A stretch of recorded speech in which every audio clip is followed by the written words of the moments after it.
So it's been it's been about 16 hours now, right? How are you dealing with this as the mayor, and how is the community dealing with this? Well, I'll tell you what, I still think we're in a sense of shock. You know, this act doesn't define Virginia Beach what we are.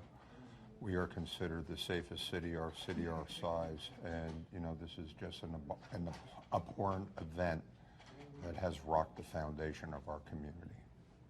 And there was some talk in there about how the city is moving forward with security in government buildings. Has that, I know it's probably too soon after the actual incident to talk about. Has that been discussed about maybe putting metal detectors in place or just having some sort of security in government buildings? Well, I'll tell you what, we're going to have an after-event debriefing and everything, but you know, I think it's important to realize that these buildings are the people's houses. You know, this is where not only government operates, but where people come to conduct their business. And, you know, once again, we functioned for so many years without even a remote incident like this. And this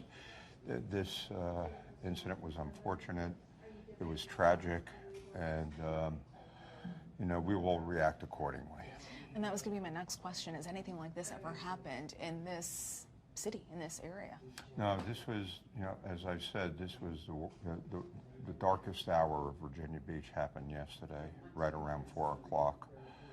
And, you know, but once again, I think you're going to find that people, the biggest strength in Virginia Beach are the people of Virginia Beach. You know, we're going to be resilient, we're going to bounce back, and, you know, and we're going to be responsive, but, you know, I think our community is going to rally because that's the way we are. That's what defines Virginia Beach, not this incident. And seeing the faces of those victims, that's really tough. And we could see that it's taken an emotional toll on the team here, on the police chief, the city manager, who had a special connection to one of those victims. Yes, and you know, the last victim, the non-employee, was a personal friend of mine and my carpenter. You know, he did a lot of work in my house, and we knew his wife. Seeing the faces of those victims up there, I mean, it really drives home that these were moms, dads, friends.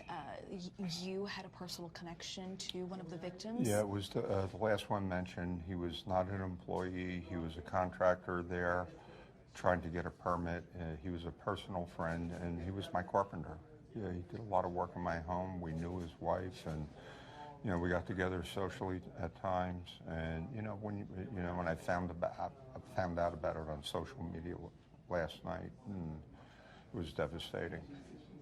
But you're right, when you start putting all those faces, you know, it just heightens the tragedy. And what type of guy was he? How will you remember him? Just as one of the most friendly, genuine human beings I ever met. And, you know, just a consummate professional, great guy, great family man. So it hits home.